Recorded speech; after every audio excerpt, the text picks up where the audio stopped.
We're here for all Albertans, Canadians. We're here fighting for the freedoms of not us, but our kids, our grandkids, the future of this province, this country.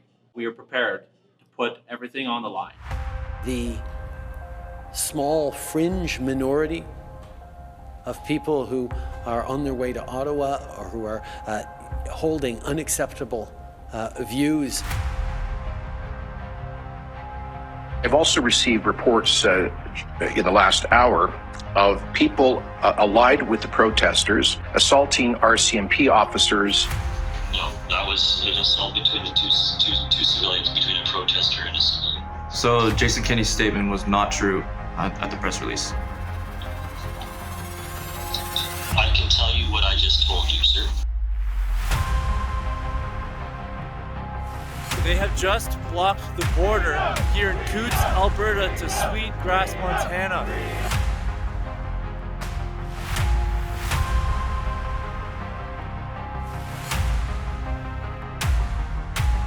We don't want to put anybody's livelihood in jeopardy. That is the very last resort.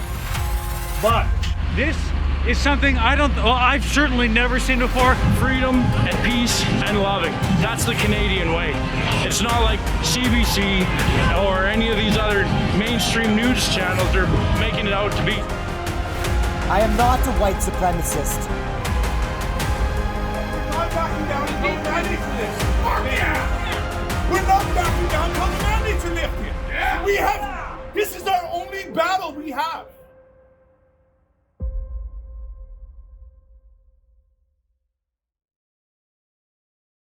To increase prosperity and improve public health, but also to build back better.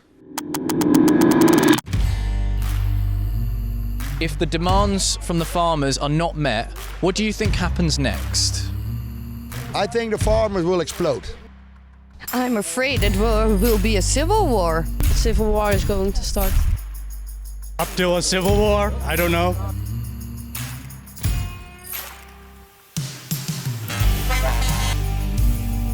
I think there's gonna be farmers today or tomorrow, they go to their homes and they say, if you don't come there, we come to you.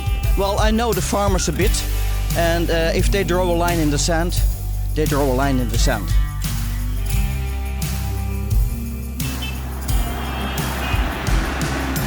I think there's going to be a small civil war. I can imagine it's going to be a lot of mayhem. Well, the remains of 215 children have been found in a mass grave in Canada. Many of you know that just over a year ago, the discovery of the remains of 215 children was found at the Kamloops Indian Residential School at the Kamloops First Nation. But what if I were to show you that what I just said wasn't true, and that in fact, a year later, not a single body has been found? This mass grave is a painful reminder of the genocide. Canada's leaders aren't condemning the burning of churches. No, they're endorsing the burning of churches. A juvenile rib bone that surfaced in the same area. You'd be surprised the number of people who say, you know, I'm a doctor, I'm a paramedic, and this is definitely a human bone, and it's definitely not. It's like the chief. It is. Could be you.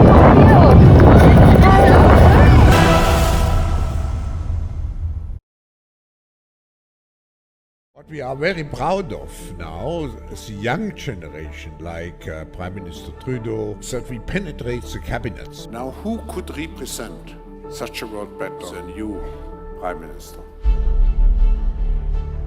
Building back better. To do things differently. To build back better. I plan to build back better. It is called the Great Reset. They predicted an overpopulation crisis in the 1960s, mass starvation in the 70s, and an end of oil.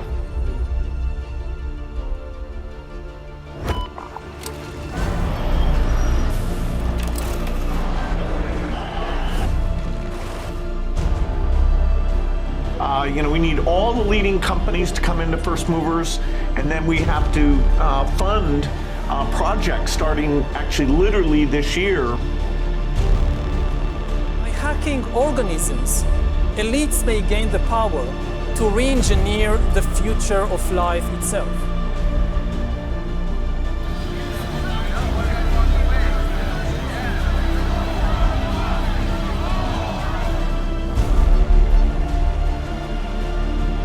We know now that the next crisis is already waiting for us around the corner.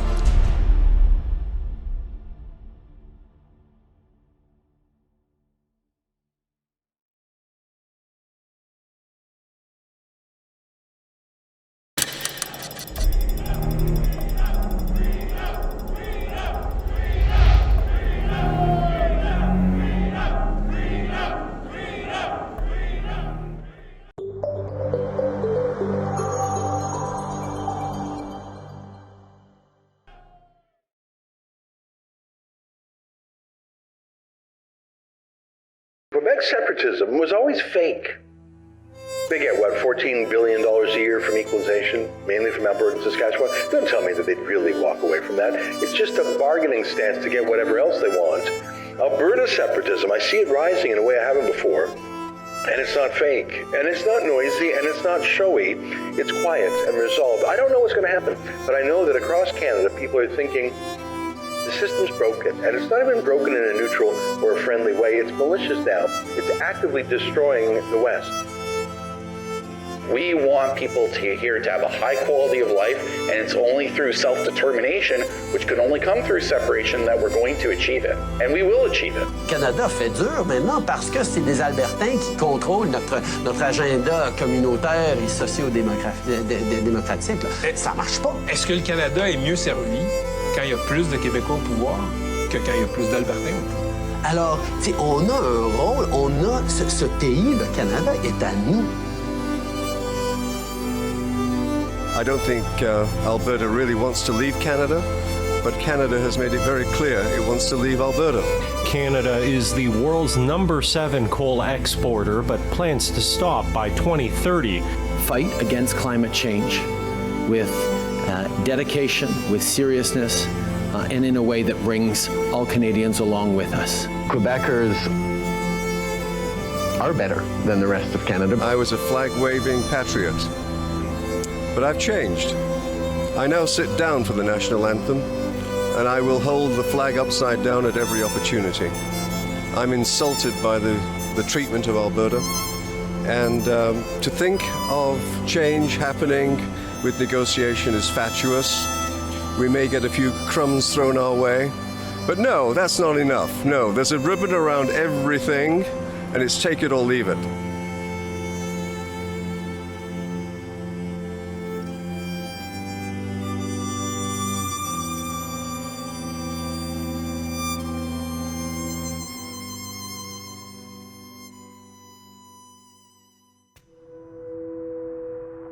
You likely won't remember this if you're watching from Alberta. This was the state of my local Walmart, Southern Ontario, and it was my last straw. In April of 2020, the day after I saw this, I left with nothing but clothes in hopes to preserve what little civil liberties I had left.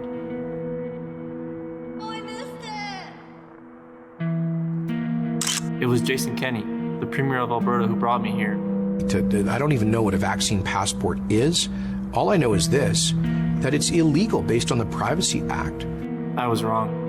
I joined Rebel News as a journalist, a news organization that fought against what I was running from. It was then my job to hold him, Jason Kenney, accountable.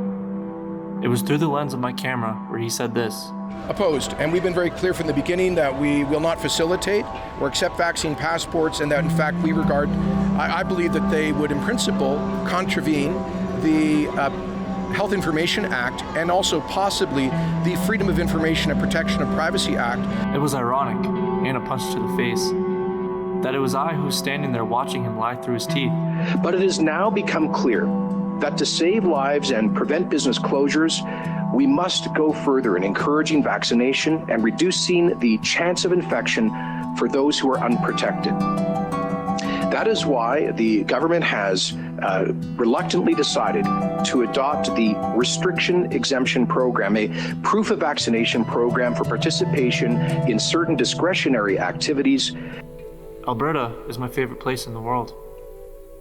Whether it's the mountain ranges, being close to a surplus of nature no matter where you are, or the conservative values that even the left here hold, family, God, respect. It could be how clean it is compared to other provinces, or how the majority of folk here just want to be left alone. I can't put my finger on it. But something I didn't understand when I moved here, why would anyone in the right mind want to leave Canada? I made it my mission to investigate this anger. It's not an anti-Canadian pipe dream. It's real people with real problems. Problems that just so happen to stem from Ottawa, and it certainly isn't new.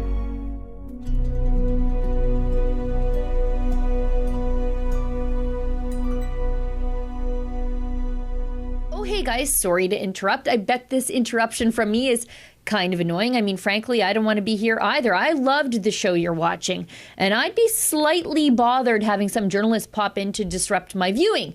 So if you don't want this to ever happen to you again and just have me or somebody else show up in the middle of your show, please consider becoming a subscriber to Rebel News Plus, where you will get early and ad-free access to incredible premium Rebel News content just like this. It's easy and cheaper than Netflix. Just go to rebelnewsplus.com to join today. Thanks. And back to the show. If we save Alberta, we may actually just save the rest of Canada as well.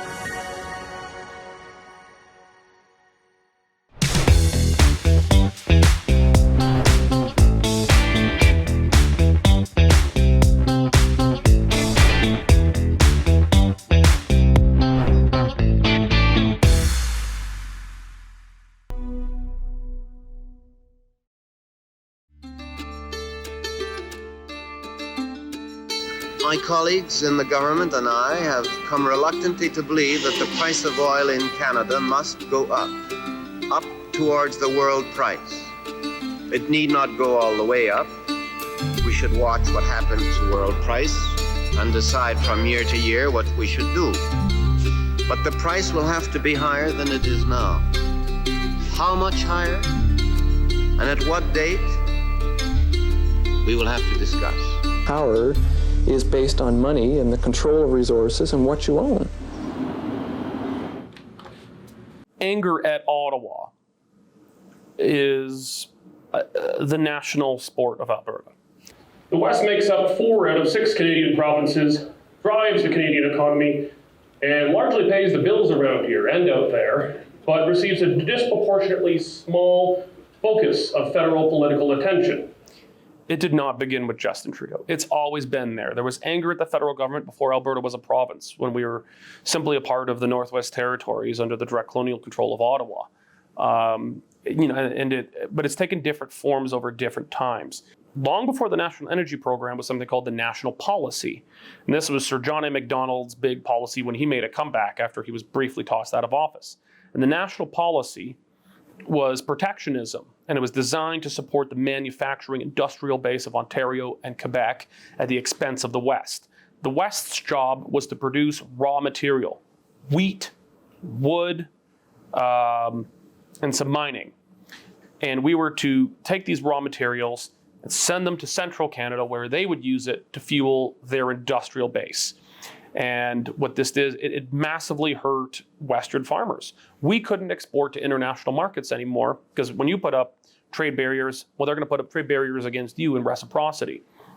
And so, Sir John A. Macdonald's national policy was probably the first form of Western alienation that really captured Albertans and Saskatchewan. Before that, even, you had, the Louis Riel's Northwest Rebellion. You probably know the Northwest Territories and Rupert's Land were governed by the Hudson Bay Company.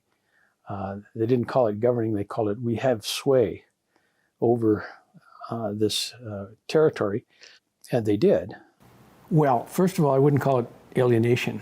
I'd call it injustice, and I'd call it a growing awareness. We just call it the Northwest became part of Canada in 1870. It was done essentially by an imperial statute that transferred all of this real estate from the Crown and Right of the Empire to the Crown and Right of Canada. The government of Canada paid £300,000 to the Hudson Bay Company, which then they later said they purchased this territory. But that was not true. They didn't purchase it. It was simply an internal imperial transfer. Canadian historians have pretended, I don't know why, that Canada bought the Northwest, the way the Americans bought Alaska from Russia. That's just not true. When you see things that way, when you see that the interests of Laurentian Canada in the West is not that of incorporating fellow citizens into a common country, but is a basically imperial colonial relationship, then a lot of the other things that Canada has done make perfect sense. And nobody at Red River was ever consulted. The West was angered most by the National Energy Program, a system of taxes and grants aimed at the oil industry during the 1970s energy crisis. Under that plan, Alberta's wealth would be shared with the rest of Canada. In turn, Ottawa would help develop the industry beyond Alberta. It would cost Alberta a fortune in royalties. The stark reality is that unless there are increased incentives to find oil and natural gas, Canadians won't be debating price in the 1980s. Unemployment rocketed in Trudeau's time, so did inflation and Canada's debt. Even today, Trudeau economics are far from forgotten. What got Mr. Trudeau into some problems were his fiscal policies. A lot of Albertans remember having lost their businesses, lost their homes, lost their jobs, lost their hope because of Pierre Trudeau's arrogant anti-Alberta National Energy Program. Trudeau may not have had all the right answers for the economy, but they were controversial and uncompromising. As some would say, just like the man himself. One of my very first memories is my parents sitting at the kitchen table of our farmhouse, just being worried, stressed about money. And, you know, as a kid, you don't really understand why your parents are upset, but looking back with context, now I know what it was about, because my dad worked in the oil patch and we were farmers, still are. The National Energy Program, where the federal government decided they would put price controls on Alberta oil and basically suppress the oil price because they wanted to Canadianize the oil patch, had an opposite effect. Canadian companies said, why would I drill in Alberta? I can go to Texas, I can go to Russia. There are places around the world where I can get market value for what we're drilling as opposed to what the federal government sets. And what that did was it killed my dad's job, but it killed the jobs of thousands, tens of thousands of Alberta men. Well, I was just a young fella, so I was probably still in, quasi-toddler era at that time. But talking to folks that were in the industry, one gentleman where I kept my plane in his hangar, he's pushing 80 years old, had a geotechnical company at the time, booming business. A lot of folks did, and there was lots of integration both in the energy sector and ag. When he heard of the energy program, he literally went to the front office and said, I'm taking a break, I'm going to go build an airplane for the next year. And his office staff was going, well, what's going on? We just got shut down. Within 3 days, this whole thing is going to collapse. And literally, that's what it did. That was the degree of hostility towards that.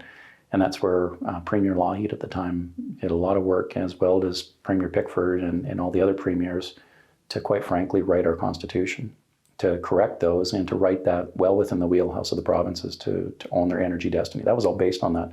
Prior to that, there was levers being pulled literally from that centralist, socialist type concept that were literally going to hamper or harm regions that didn't step in line.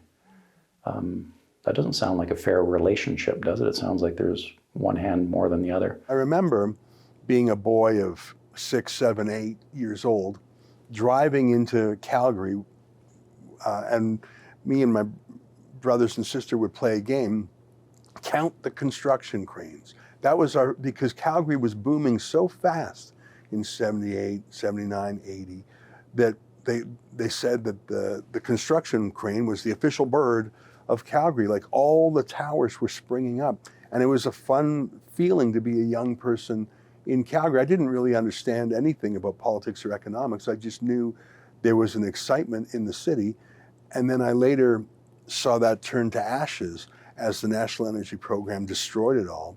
Unemployment, like all those cranes came down. You know, I didn't understand what it meant when friends said Trudeau killed my dad's business or what. I didn't understand any of that. I just saw it though as a child.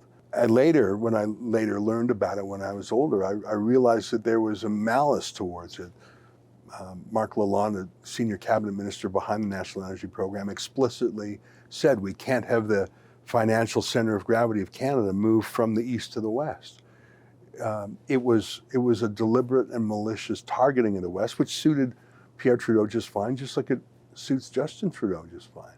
I was skiing at Louise shortly after that happened, and Trudeau was there with a couple of our CMP, and one guy said to his kid, "Throw a snowball at this son of a bitch," and the kid knew exactly why.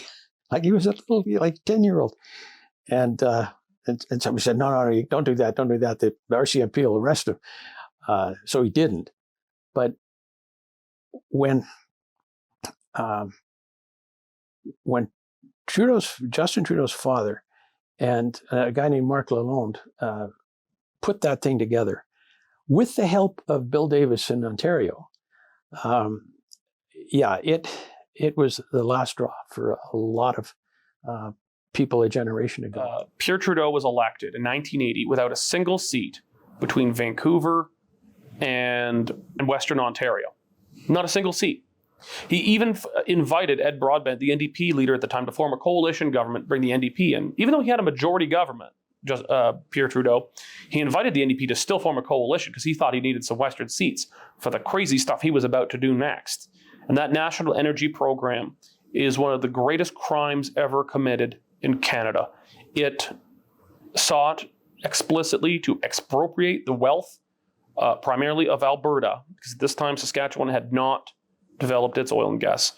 It was designed explicitly to expropriate the wealth of Alberta, to buy votes in Ontario and Quebec.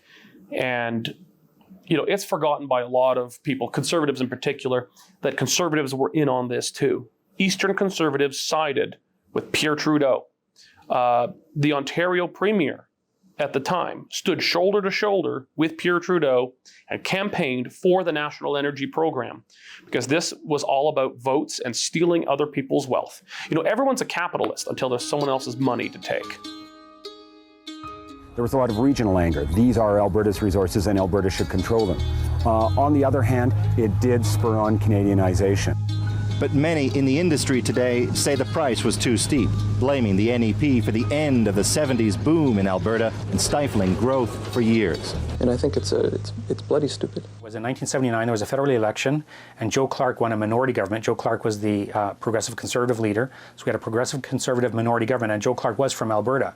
So it was expected that in negotiations between the federal government and Alberta, that Alberta would finally get a better deal. Now, it didn't really pan out because Joe Clark was only in power for a few months and his government fell he lost a vote of confidence in the House of Commons. So there was an election for February of 1980. This is really important because this is where Trudeau comes back. And during the election campaign, the federal Liberals campaign against Alberta. They say Alberta's the bad guy with its oil and we're going to put Alberta in its place. As Keith Davey, who was one of the top Liberal campaign officials, would later say, their unofficial motto was something like, screw the West, we'll take the rest.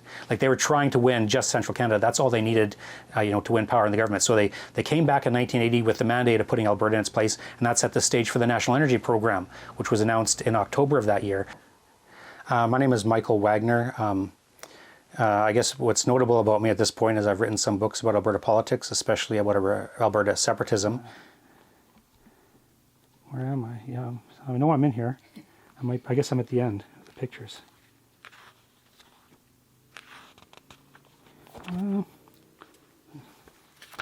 I know I'm in here. Like I bought a copy for my mom. You know what I mean? Unless there's a difference. Oh, there's me, right? Yeah. I first actually got involved in Alberta separatism when I was a teenager in the early 1980s.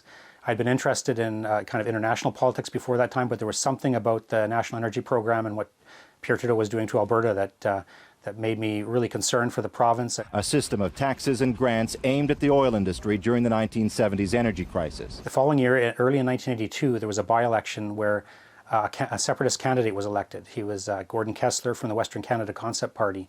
And it was just so exciting in the news. It was the major news event. And I was so excited. That was the first political party I joined then, was the Western Canada Concept Party of Alberta, because there was so much excitement about it with that by-election victory. And so right from my early years in the teens, I was interested in the idea of Alberta independence. Mr. Kessler is not riding as hard against his opponents in this by-election as he is against Ottawa and Prime Minister Pierre Trudeau. Metrification, bilingualism. He was involved with Pearson when they destroyed the flag of the country and gave us a maple leaf flag. There's no maple leafs west of the Manitoba border. Why do we have a maple leaf by unilateral decision on the Canadian flag? I guess the list goes on and on and on. There's no end to what he's done to this country. The Western Canada Concept Party formed as a provincial party, and it won a by-election in Olds, northwest of where we are right now in Calgary. And immediately after that, the premier at the time, Peter Lougheed, called an election because he wanted to get that election out of the way before that independence party, the Western Canada Concept, could really gain any steam. Pierre Trudeau says, poo-hoo on convention. It's legal, I'm doing it. And they're going to do the same thing with property rights. And when they decide to come and get your property, and I'm not just talking about your land, it says property. The coat that you're wearing is property. The car that you drive is property. And when they decide to come and take it, that's what they're going to do. Mr. Lougheed, he speaks out pretty strongly. Well, Mr. Lougheed did to a certain extent until lately, and it seems like he's just gone to bed with Pierre. Actually, the origin of the Alberta separatist movement begins with the election of Pierre Trudeau as Prime Minister. The first actual organizations, the first movement began around 1970, and that was during Pierre Trudeau's first term in office. And a lot of it was sparked by, well, Trudeau had gotten involved in politics. One of the major reasons was he wanted to make Quebec feel at home in Canada. And so one of his first policies was the Official Languages Act, which would make French much more prominent across Canada, and especially in the West, where we didn't use French very much. So a lot of Westerners felt that Trudeau was shoving French down our throats. Nobody gives much of a care about defending the French language in, Fort McMurray. I could speak French okay, but I could speak German too. So what? I don't give a damn about the French language. Let the French defend their own damn language and pay for it. The country's future lies in the hands of one province tonight. 5 million Quebecers are choosing between yes and no, between Quebec and Canada. October 30th, 1995 was a night of maximum tension. When the first results came in, the sovereignist side had a wide lead. It looked as if Parti Québécois leader Jacques Parizeau was about to realize his lifelong dream of separating Quebec from Canada. For Prime Minister Jean Chrétien, it looked as if the country was about to go over a cliff, and he had no real plan of what would happen next. I ask those Quebecers who have not yet made their decision to ask themselves these questions when they vote on Monday. Do you really think that you and your family will have a better quality of life and a brighter future in a separate Quebec? Do you really think that French language and culture in North America would be better protected in a separate Quebec? Do you really think you and your family will enjoy greater security in a separate Quebec? Do you really want to turn your back on Canada? Does Canada deserve that? Are you really ready to tell the world, the whole world, that people of different languages, different cultures, and different backgrounds cannot live together in harmony? Do you really think that ties of friendship and understanding, ties of mutual trust and respect can be broken without harm or rancor? Have you found one good reason to destroy Canada? Do you really think it is worth abandoning the country we have built, in which our ancestors have left us? Do you really think it makes any sense at all, to break up Canada? These are the questions I ask each of you to consider. It is a big, very big responsibility. In a few days, all the shouting will be over. And at that moment, you will be alone to make your decision. At that moment, I urge you, my fellow Quebecers, to listen to your heart and your head. Que c'est l'option du non qui remportera ce référendum. In the end, the Federalist side squeaked by in an extremely tight victory. When we talk about separation, when we make demands, that's when we get listened to. That's when we get billions of dollars, when we get special constitutional favors that the other provinces don't get.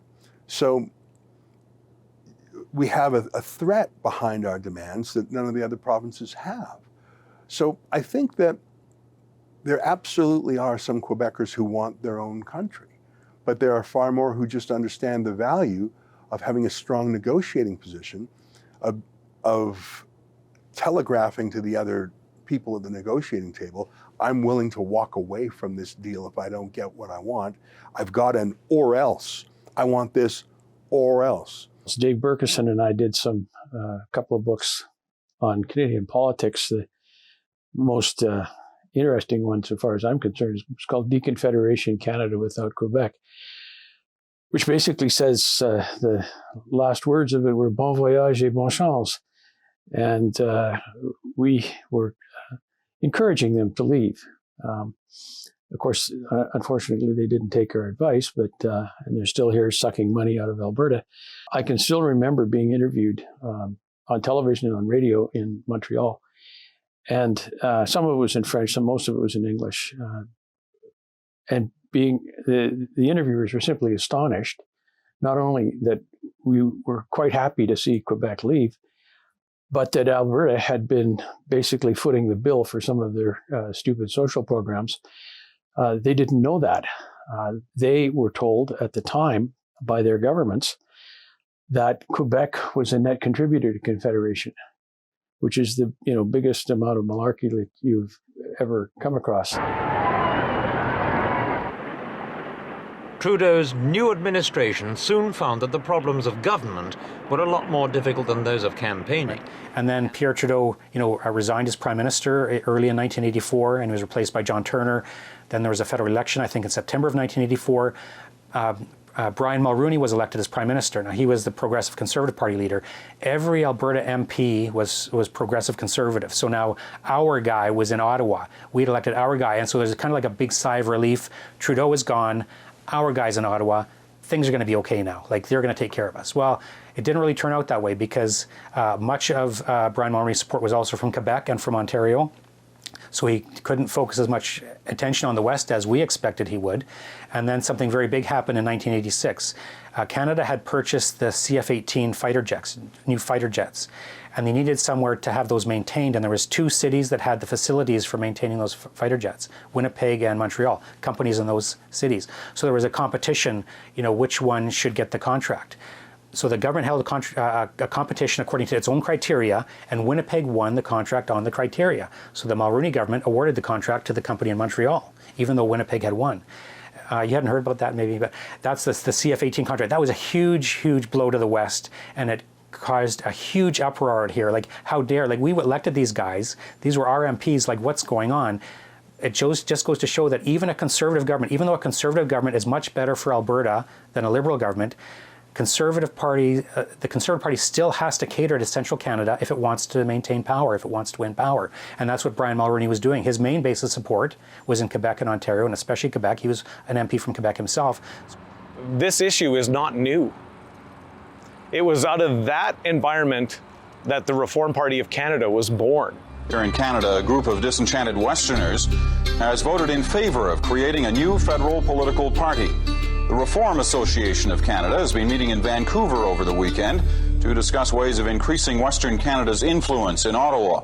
I remained a little bit active in the WCC throughout the 1980s, but it faded toward the end of the 80s, and that was largely because of the rise of the Reform Party, because Preston Manning was building a very significant Western political movement, and he consciously was trying to draw in the energy of the separatist movement. The old Canada is dying, a Canada with an East-West economy, the Canada that was built on French-English relations. It's true, that country is dying. Preston Manning, when he led the Reform Party, thought that Alberta independence was a sign of failure, that we couldn't make the West work, and it was running away from things instead of fixing them.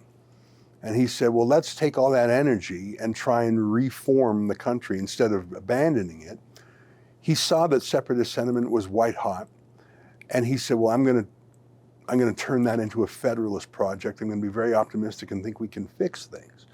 They wonder whether anything can really change. And rather than use that energy to break up Canada, use that energy to get the West further into Canada. And so, of course, the first motto of the Reform Party was "The West wants in." It was time for Alberta and the West to have an equal voice in Canada. They could vote to work within the present system and give the federal government one more chance to recognize that the West is demanding equal power with Quebec and Ontario. I was a young man campaigning with him, and then I worked for him for a couple of years in Ottawa. And I look at all the things that he wanted to achieve, all the reforms he wanted to make, whether it was the reformed Senate to give equal standing to the Western provinces, or whether it was fiscal responsibility or immigration reform, or removing the requirement for bilingualism for Westerners, where French-English bilingualism doesn't make a lot of sense. On every one of those measurements, the Reform Party project failed. So the Reform Party initiated a kind of a Unite the Right type of process that led to the development of what became the Canadian Alliance Party.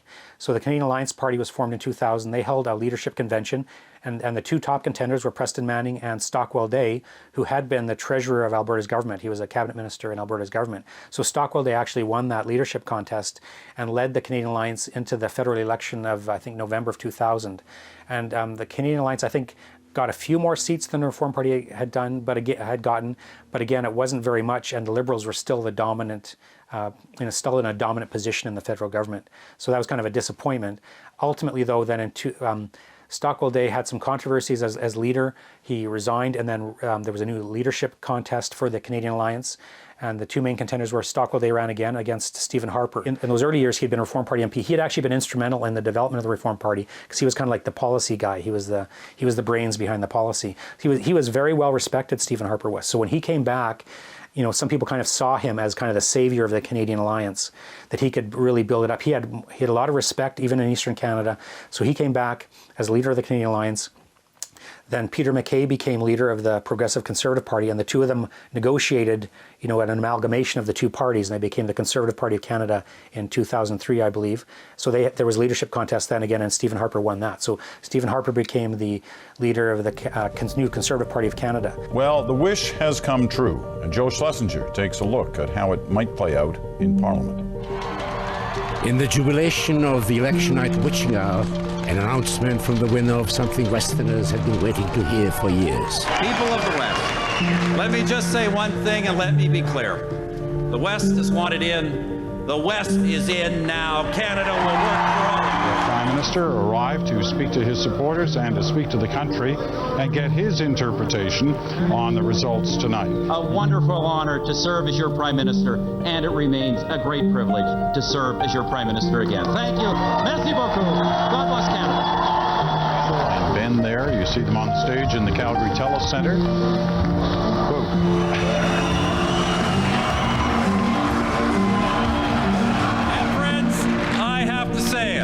A strong, stable, national majority Conservative government.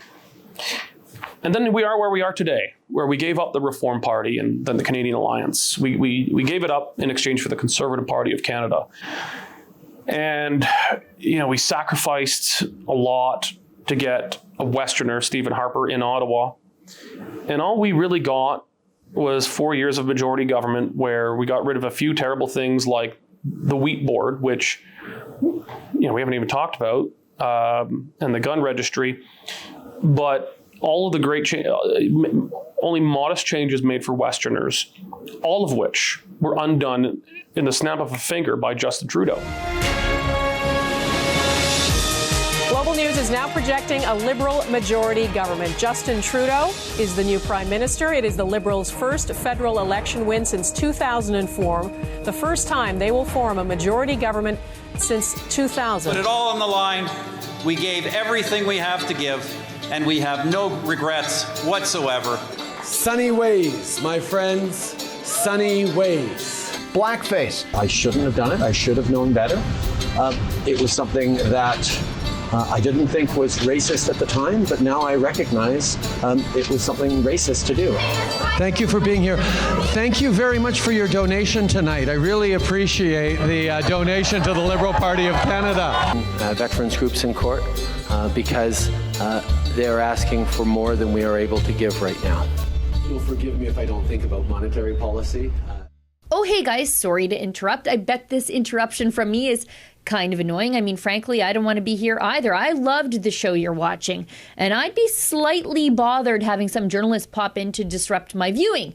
So if you don't want this to ever happen to you again and just have me or somebody else show up in the middle of your show, please consider becoming a subscriber to Rebel News Plus, where you will get early and ad-free access to incredible premium Rebel News content just like this. It's easy and cheaper than Netflix. Just go to rebelnewsplus.com to join today. Thanks. And back to the show. If we save Alberta, we may actually just save the rest of Canada as well.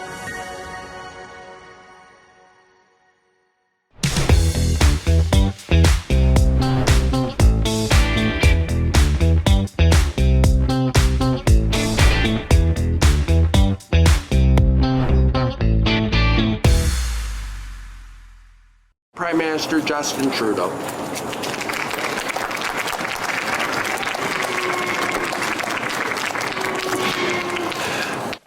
So I wrote this book and finished it in 2009. It's a history of the Alberta separatist movement, basically from the very beginning until about that time. But with Stephen Harper as Prime Minister, Albertans were not concerned so much about our place in Confederation. I mean, Stephen Harper, like I say, he was one of the founding builders of the Reform Party. He was known as having a pro-Western sympathy, and he was a member of Parliament from Calgary. He was conservative, so Albertans trusted him. So at the time I wrote that book, around 2008, 2009, there was almost no separatist movement because people trusted Harper to take care of us as Albertans. But I wrote in there that once Harper was gone, there won't always be a Stephen Harper as a Prime Minister. Once he was gone, it was likely there'd be a Liberal government or the next Conservative leader would not be from the West. And so people here would get concerned. And so I predicted a rise of a separatist movement after Stephen Harper left. And so that's exactly what happened. Although, I couldn't have predicted that a Trudeau would be the one who comes in, because a Trudeau is kind of like adding salt to the wound. Why did your dad give everyone in Western Canada the middle finger? He always thought about what was right for Canada and worked very, very hard to try and build a better country for everyone within it. That didn't work for everyone. Not everyone was happy with that. Colleagues in the government and I have come reluctantly to believe that the price of oil in Canada must go up. As a world, we continue to need fossil fuels, and will for a few more years. The price will have to be higher than it is now. How much higher and at what date, we will have to discuss. Starting in 2023, we will put even more money in the pockets of Canadians by increasing the price on pollution by $15 a ton per year. Our government promised to legally bind Canada to its commitment of net zero emissions by 2050. This morning, we delivered on that promise.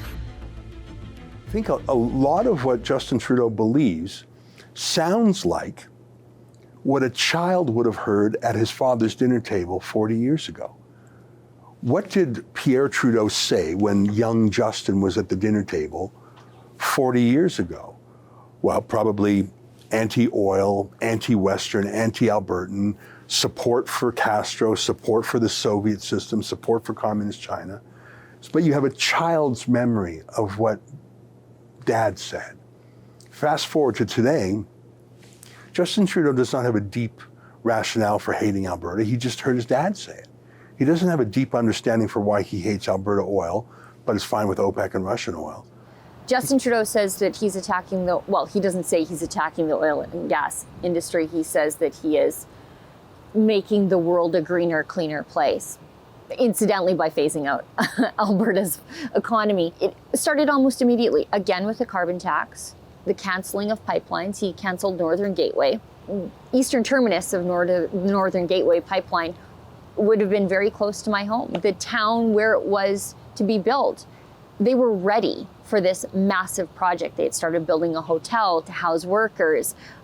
They were set to build a tank farm. There was refineries slated to be built there. And it all went away with the decision of Justin Trudeau.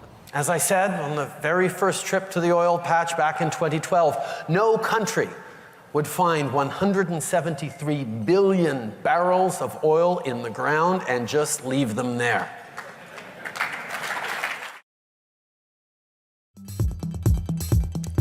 Never underestimate the power of example.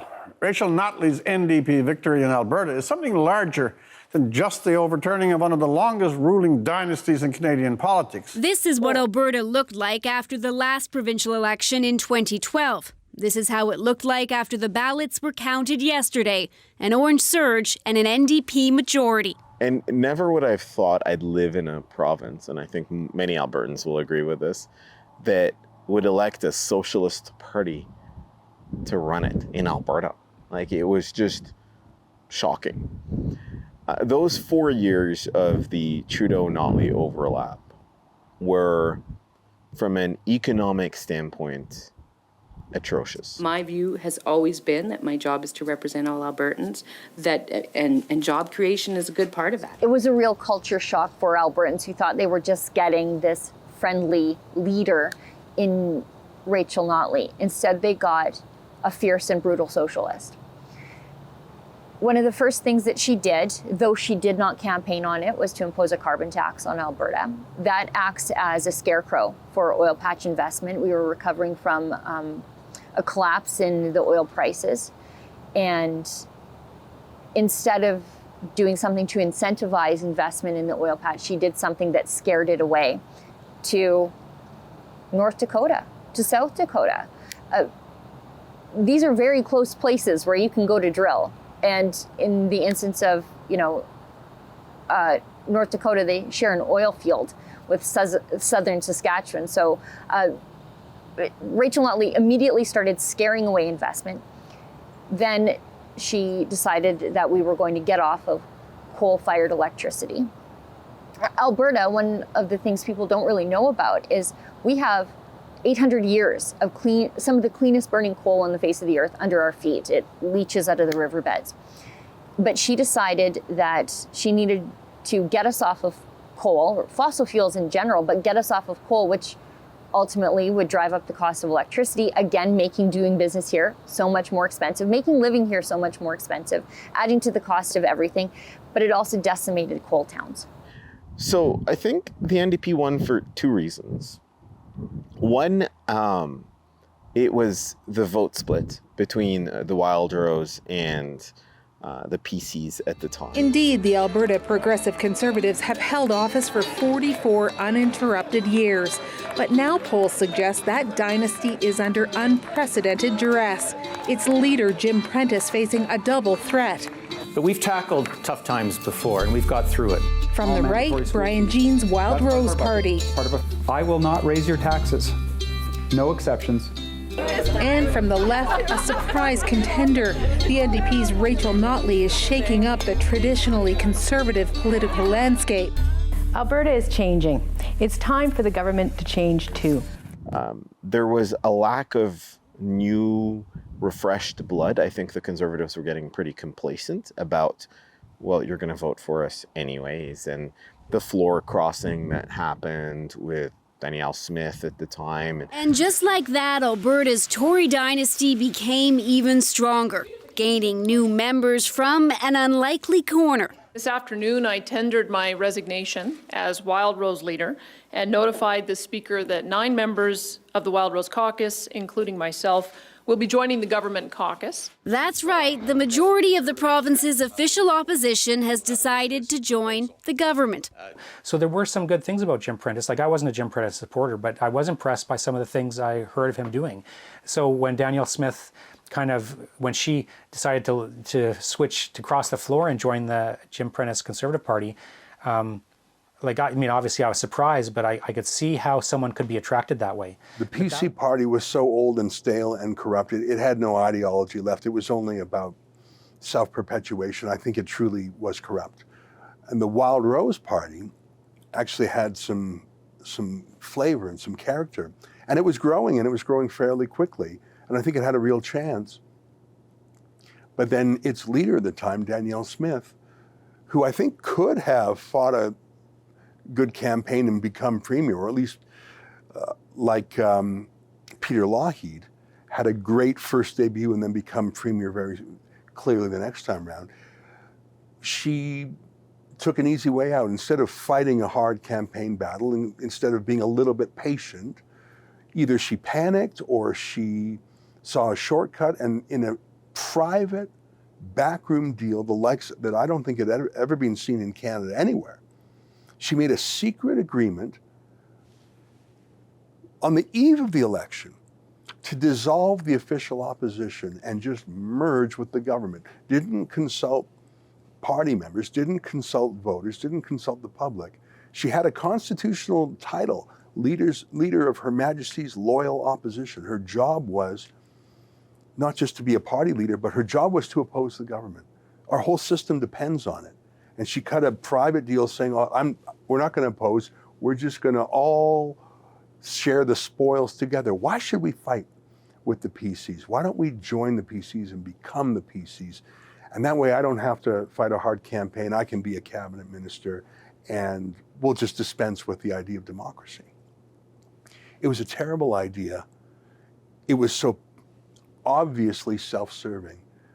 And Albertans of every color on the spectrum thought that you just undermined democracy. Forget about, your party trickery. You destroyed a central part of our system, which is we have adversaries, we have a campaign, we duke it out. We don't decide who the premier is in a secret deal.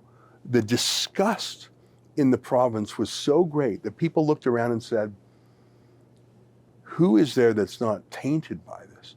Sitting in opposition will be the Wild Rose Party, led by Brian Jean. He won his seat in Fort McMurray, where some are concerned about what impact an NDP government could have. The Wild Rose found a new leader, Brian Jean. He went from announcing his intentions to lead the new party, or Danielle Smith blowing up the party, him announcing his intentions to lead, going to a leadership election, losing his son, and then going to a general election. I think it was about 7 or 8 weeks. Somehow, to his credit, he was able to salvage the party and at least remain as official opposition. But Albertans were so disgusted by the whole affair, and the PCs had drifted so far left that the NDP didn't seem all that outrageous. And so this fiercely conservative province found itself with an NDP government, and it was awful. Indeed, the Alberta Progressive Conservatives have held office for 44 uninterrupted years. Take a look at this. Something most Canadians probably never thought they'd see. Not just an NDP government in Alberta, but a strong majority. In the case of the Wild Rose Crossers, it was particularly bad. Friends, I believe that change has finally come to Alberta. The thousands upon thousands of job losses, the bankruptcies, the billions and billions in investment dollars that have fled for greener pastures, the repossessions, the broken families, all the sucking up to Trudeau. Will this government please reconsider its ideological determination to impose a job-killing carbon tax on Alberta? Prime Minister. take this opportunity to remind the member opposite that he is actually still in Ottawa and not in Alberta yet. I'm encouraging our members to ratify this agreement. This thing is only going to work if people like Brian and I are prepared to park our egos and put the province first, and that's what we're doing here today. Alberta is way more important than the egos or resentments, labels or divisions that have accumulated over the past decade. Help is on the way and hope is on the horizon. He also gave a very open invitation to business. Come to Alberta. He says we will have lower corporate taxes, we will have less regulation, and a direct appeal for them to start investing in Alberta.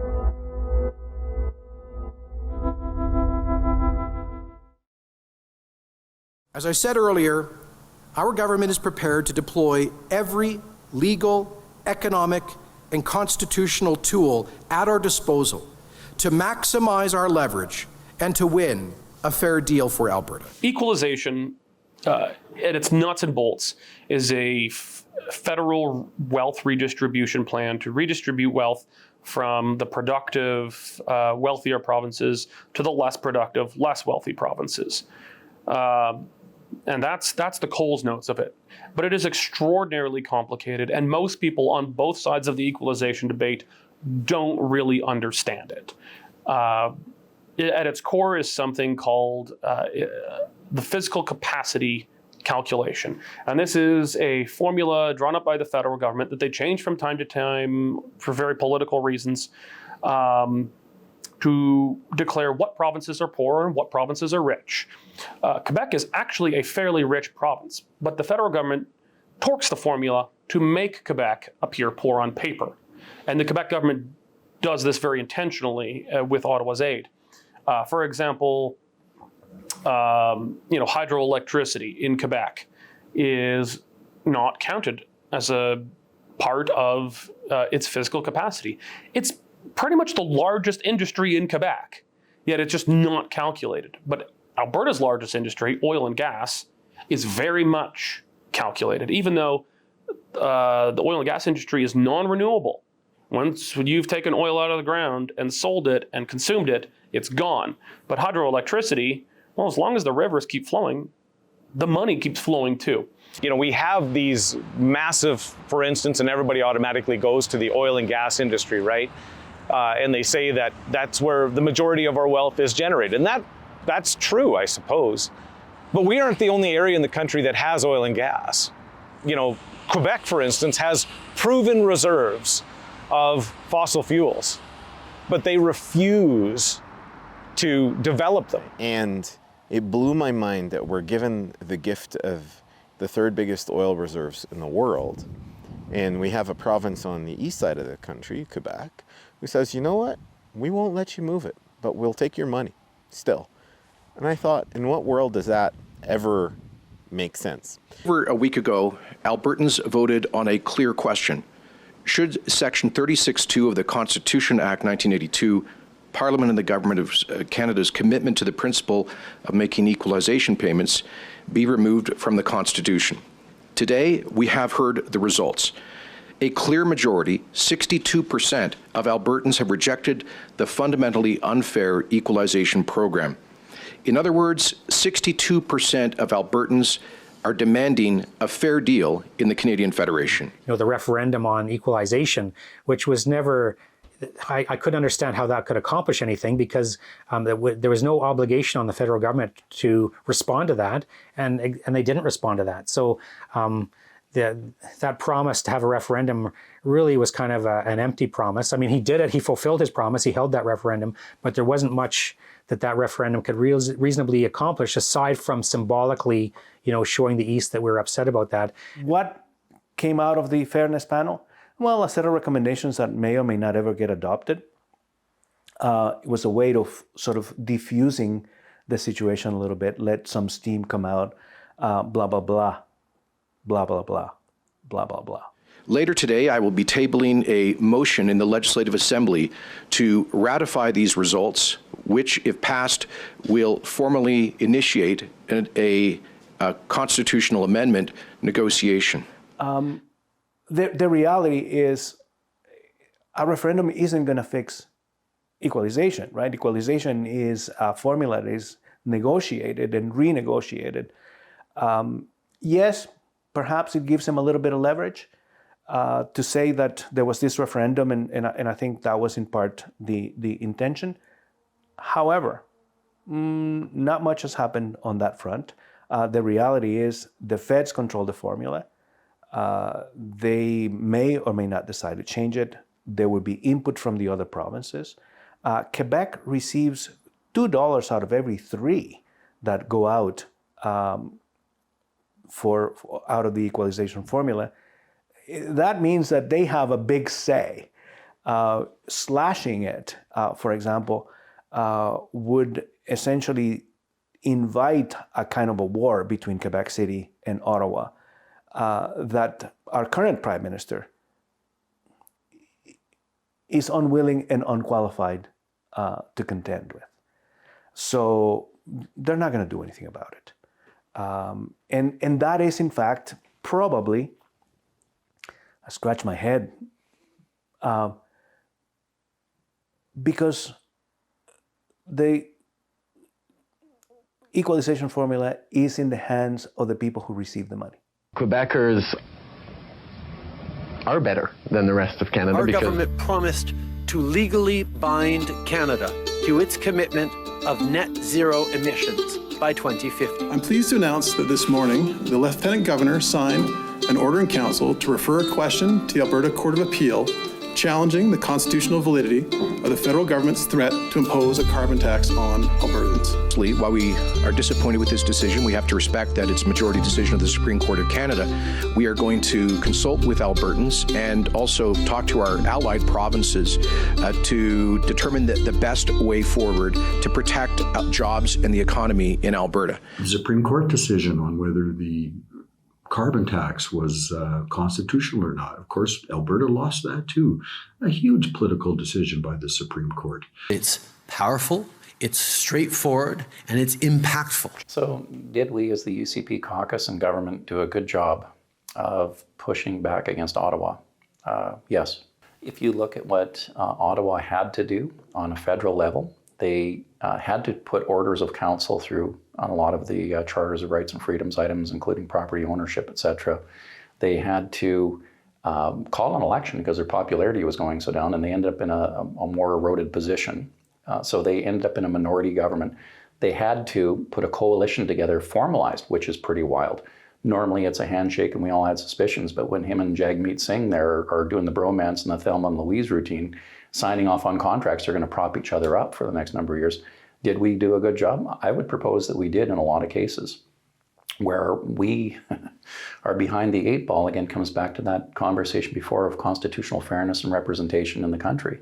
Do we have enough Alberta senators? No. We voted them in. We show which ones we want.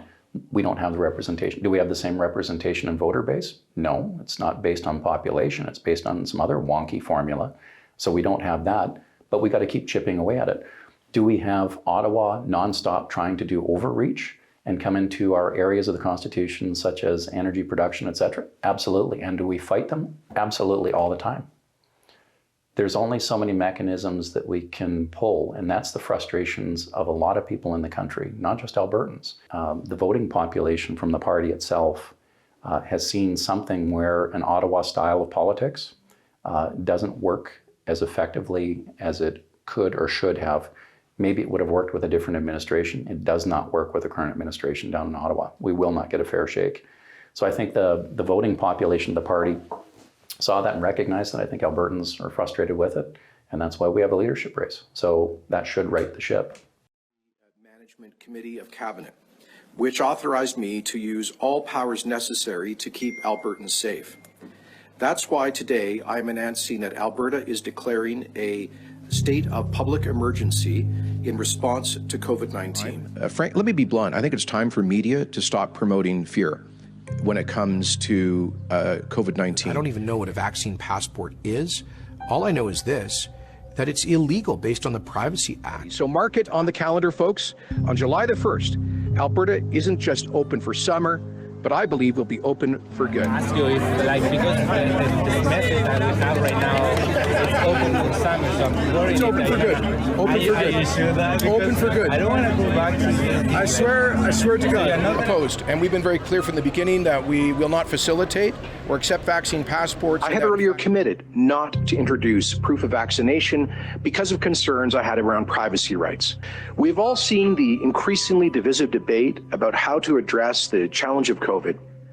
But whatever your views, I ask that you try to find some common ground with your fellow Albertans.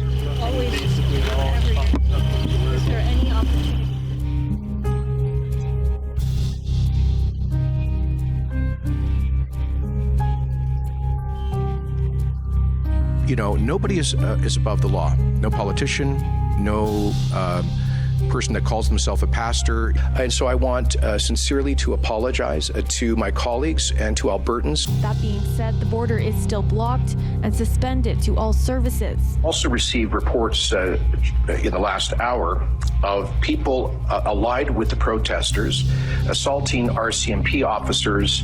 And that was an assault on an RCMP officer. While 51% of the vote passes the constitutional threshold of a majority, it clearly is not adequate support to continue on as leader. And that is why tonight I have informed the president of the party of my intention to step down as leader of the United Conservative Party. If there's one thing I'll say he did well is unify the party. And whether it was him or Brian Jean at the time running for leadership or so on, I was 100% in favor of unification because it was one step to beating the NDP. And again, a messy UCP with its own challenges is better than an NDP government. But after being a very freedom-oriented premier for the first, 9 months of the pandemic, something snapped. And he became one of the most brutal enforcers of lockdowns. And I'm not saying that the lockdowns themselves were as bad on paper as they were, let's say, in Quebec, where they actually had curfews, but the enforcement was so brutal. Locking down churches, arresting pastors in SWAT team-style raids, just absolutely atrocious. And then the language that accompanied that, demonizing the truckers, demonizing the pastors who kept their churches open, demonizing businessmen who tried to survive, sounded like Justin Trudeau. It's like in the book Animal Farm, when the animals had a revolution and kicked out the human farmers, but near the end, the animals became to resemble the farmers. It was tough to tell them apart. Near the end of the lockdown, Jason Kenney looked and sounded and acted like Justin Trudeau. And I think, it's shocking that Canada's most competent, most able, most conservative politician, Jason Kenney, at least that's what he looked like in 2017, didn't even finish his first term, was rejected by the most conservative province in Canada. A double failure on defending the West and taking a freedom-oriented approach to the lockdown. Absolutely shocking. This is a clergyman! This is a clergyman! Treat him with respect, you freaking Nazis! If he would walk, we would have to do you this. back off! You freaking Nazis! Well, for a number of reasons. I think because I came from tyranny, I grew up behind the Iron Curtain, I have seen this movie before, and I think I have a credible voice. When I say something about tyranny, I'm not talking about I've read a book or I watched a Hollywood production.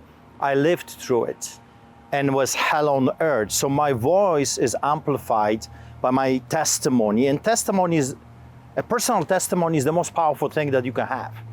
So I think that scares the villains. That's number one. Number two, if you are looking historically at tyrants, they have always been afraid of clergymen. Because here is a competition, or if you will, a war between good and versus evil. A competition that tyrants, they want to be gods. And they are gods in their own mind, in their own eyes. So when they were giving us mandates and restrictions, and they were telling us, we cannot do certain things, or we should do certain things, in their own mind, that was a law. My name is Drew Barnes. I'm MLA for Cypress Medicine Hat. I'm grateful to be representing the people of Cypress Medicine Hat now for 3 terms. I was originally elected as a Wild Rose MLA, then secondly as a UCP MLA, and now I sit as an independent. It all started yesterday when Lowen wrote a public letter about his boss saying the UCP was out of touch and arrogant under Kenney's leadership and calling on Kenney to resign. Instead, it prompted a marathon 7-hour caucus meeting in which Lowen was booted from its ranks, along with MLA Drew Barnes, another vocal critic of Kenney's. Barnes says Kenney could have avoided this. Instead, if he would have acknowledged that he's a big part of the problem and taken some responsibility for Albertans feeling so frustrated. I couldn't get my voice heard from my constituents, so that's why I was speaking up. But anyway, the day that Todd called for his resignation, Premier Kenney called a caucus meeting and asked caucus to vote on me and Todd being expelled from caucus. And we both were. It wasn't a secret ballot, so his thumbs were on the scale of that decision. His talking was on the scale of that decision. And I guess I'll sum it up this way. I'm grateful that about 2 months ago, 49% of a very small UCP club agreed with me. Premier Kenney wasn't capable of governing for Albertans. I think the problem with the UCP is that they're led by a staunch federalist in Jason Kenney. And Jason Kenney has always said that he's a federalist. He is not a separatist. He will not go beyond the status quo of fighting back against Ottawa. We launch court challenges. We send strongly worded letters. Every single one has been ineffective. But, as is the definition of insanity, he keeps doing more of the same and thinking that there's going to be a different outcome. And I think that is really where the UCP have failed Albertans. Well, Jason Kenney's not the guy. He had a lot of really good skill sets, and maybe if it wasn't for COVID that it would have turned out differently. Yeah, shoulda, woulda, coulda. There's a lot of things that I've seen in management styles. I think that's really where it came down to. It wasn't circumstance, it was management styles. And typically what happens when you have an organization or a merger of 2 parties, 2 companies, let's put it in that context, typically what happens is one of the CEOs of those companies then stays on and manages it for a while. There's kind of a raid period, if you would. And then lo and behold, from the new organization that's merged, once you get that culture to come together, there's a new leader that emerges and usually leads that company. That's typically inherent of both private and publicly traded companies. That's typically how it works. When they buy something new, they absorb it, they look at the org charts, and they bring in the best, and they get a new brand or corporate branding or anything else. The UCP was formed from 2 parties. It was a shotgun marriage. A ton of people came forward from their normal lives that weren't politicians before, that were thrown into this environment. We only had 2 people that actually had governing experience before. So Jason Kenney and Rick McIver are the only ones that were ever in power in that caucus that actually governed. Everybody else was either in the opposition side of the equation or brand new politicians. So to think that despite all of those other elements and those pressures that we wouldn't have had something forming a normal path of most corporations, I think that would be naive from my standpoint. It's only a matter of time before that new culture takes on and you pick somebody from internal. We must lead with strength and humility. Together, we must revive, revitalize, and renew. The field of candidates has quickly grown with 8 so far in the hunt, but under Jason Kenney's leadership, the UCP has had a difficult time, plagued by infighting. It's why this leadership contest has come with some ground rules. On top of the $150,000 entry fee, candidates must put up another $25,000 refundable compliance deposit to keep the hopefuls in line. Daniel Smith, Travis Taves, Rajan Sani, Rebecca Schultz, Brian Jean, and Todd Lowen. Go ahead, give them a round of applause, everyone. So what I'd like to see from the next Premier of Alberta is that same grit, that same perseverance that the values of the West speak in, and a very strong Alberta first mentality, even if you have to piss off Toronto. Even if you have to piss off the federal government. So I'm waiting for that premier that says, you know what, I'm going to put Alberta first regardless of who's in power in Ottawa. I think that what we are looking for in a leader is someone who will stand up to Ottawa, someone who will beat Rachel Notley, and someone who will restore our freedoms. It's the reason why I pledged that we would have no lockdowns or mandates, why I led with a proposal on health reform, and why I led with the idea of an Alberta Sovereignty Act. Now, what is the Sovereignty Act? It just says we want to be treated just like Quebec. Simply put, we need less Ottawa in our lives. UCP leadership hopeful Danielle Smith has defined her campaign as putting Alberta first. I think it's part of that populist spirit in Alberta that they were able to give Jason Kenney the heave-ho. And it's interesting because the leading candidate to succeed him is Danielle Smith, the one who paved the way for Rachel Notley 8 years ago. But I think she seems penitent about that, and she's certainly coming out all guns blazing for an Alberta rights of every sin that Jason has, she goes the other way. He was too deferential to Trudeau. She wants a Sovereignty Act as a bulwark against Ottawa. He was an enforcer of the lockdown. She says never again with the lockdown. So it's interesting that Jason Kenney may be succeeded by his absolute polar opposite. At least he thinks so. He is breaching all convention and weighing in almost daily against Danielle Smith for the party leadership. I can tell you that those investors, the Alberta Sovereignty Act would be like kryptonite for them. They're interested in political stability, not political chaos. Oh, hey guys, sorry to interrupt. I bet this interruption from me is kind of annoying. I mean, frankly, I don't want to be here either. I loved the show you're watching, and I'd be slightly bothered having some journalist pop in to disrupt my viewing. So if you don't want this to ever happen to you again and just have me or somebody else show up in the middle of your show, please consider becoming a subscriber to Rebel News Plus, where you will get early and ad-free access to incredible premium Rebel News content just like this. It's easy and cheaper than Netflix. Just go to rebelnewsplus.com to join today. Thanks. And back to the show.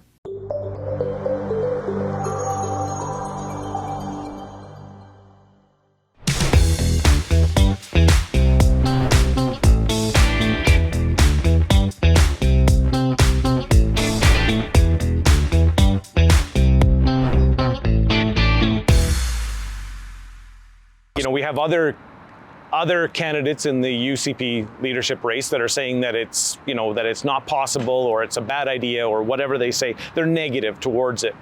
But the fact is that other Western Canadian governments have been doing this already, right? Like, for instance, in British Columbia, the provincial government instructed the RCMP to ignore certain aspects of the drug administration, you know, their drug laws, and the RCMP obliged, you know. So it's not without precedence. I like the Sovereignty Act because it's based on action. Yeah, it's imperfect. The Supreme Court is probably going to challenge, you know, people are going to take a lot of challenges to the Supreme Court about it. But it is based on action. It is based on Alberta working and pushing for a fairer deal. Danielle Smith's Sovereignty Act is the first real advancement of the conversation that we've had since, I think, probably the 1980s. Whereas the previous premier said, you know, we're going to have a referendum on equalization. We're going to send strongly worded letters. This is the first possible thing with teeth that could rejig our relationship with the federal government. And so naturally, all the federalists, but also the federal government, they're saying this is something you can't do. This is Alberta. We found a way to survive in this inclement place. We found a way to build roads when they said we couldn't build roads. We got oil from the sand. We built a society, we built a culture in one of the most forbidding places on the face of the earth. They're telling us we can't have a law that helps us put our elbows up against the federal government. I don't think so. I think that if properly executed, it's the first step in the right direction. So I love that Danielle Smith, because of her media appeal and reach, has now put Alberta autonomy in the mainstream. And the interesting thing about the Alberta Sovereignty Act is that it is not a separatist movement. The left will tell you that. And the NDPers will scream, oh, she's a separatist, she wants to break up the country, etc. It's not. It is a movement for near total autonomy of Alberta, which I fully support. Canadian politicians don't propose many radical ideas. they do radical things often, but don't tell anybody, and they do it slowly over time until it's too late and no one notices. This is jarring to many, I think, because it's so in your face. It is proposing to do more or less what Quebec does, but to do it more in your face than even Quebec does. Quebec doesn't have an act saying, we're not going to do what you tell us to do. They just don't do what they're told to do. The Sovereignty Act is proposing to put it in formal writing and pass it as law, saying that we're not going to enforce federal laws, regulations, and orders that are not in our own interests. It grew out specifically of that commission that Jason Kenney put out about how Alberta had been ripped off, basically. And it also grew out of Steve Allen's report on how these environmental wackos from the United States have been subverting one of Canada's, for the time being, one of Canada's great industries, namely petroleum. Lawyers think that law is more important than politics, and they're wrong. It's not. Law is tributary to politics. It's downstream. And as I said to him one time, he said, where do you think the Constitution Act 1982 came from? It came from a political deal. Where do you think 1867 came from? It was a political deal. Different dealers, but it was still a political deal. So you can change the Constitution for political reasons. Alberta is under assault from our own nation's capital. Frustration about equalization, anger over energy policy and the carbon tax. Former MLA Rob Anderson says it is finally time for Alberta to do something about it. He's part of a group that has launched a campaign called the Free Alberta Strategy. I'm speaking about those same elements, and I'm on not an Alberta Prosperity, the Free Alberta Strategy call with Rob Anderson, and they're laying out some of the elements of the Sovereignty Act. Not everything falls off the board. There's not a ton of red flags, except words matter, except how you're playing it at which given time, except how other people perceive what you're saying. If I go into the dictionary or the thesaurus, and it depends on enunciation, you can say thesaurus, and maybe that's the way of looking at the Sovereignty Act. It might be a pain in something that is out there. If you throw a flag on the play in that context, you're going to scare investors, you're going to open up constitutional challenges, invariably you'll spend a ton of time and effort that will fail. The Alberta Sovereignty Act is a political act. In my view, it will be rejected by, well, I don't even know if Albertans will like it, but that's their choice. But it'll certainly be rejected by Laurentians in Ottawa and Toronto and in Quebec City. So then what? Well, my answer is, under the Clarity Act, you have a referendum on independence. It is not a call for separation, at least not yet. Well, the term Wexit, or Western Exit, was trending online after the federal election, and today hundreds of people behind the movement gathered in our city. They're talking to one another because they feel Ottawa isn't listening to them. We want people here to have a high quality of life, and it's only through self-determination, which can only come through separation, that we're going to achieve it. And we will achieve it. We should not let Justin Trudeau and his policies make us feel unwelcome in our own country. She's not alone in seeking a more independent Alberta.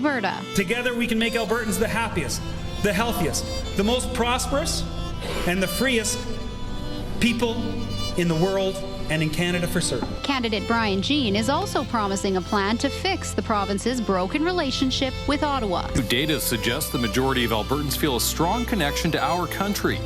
At the same time, several politicians are vying to be our next premier by promoting a more independent Alberta. Should Alberta become independent? Yes, I do believe Alberta should become independent, and many Albertans do. But a lot of Albertans who support it are reluctant. I just want to kind of lead in with this.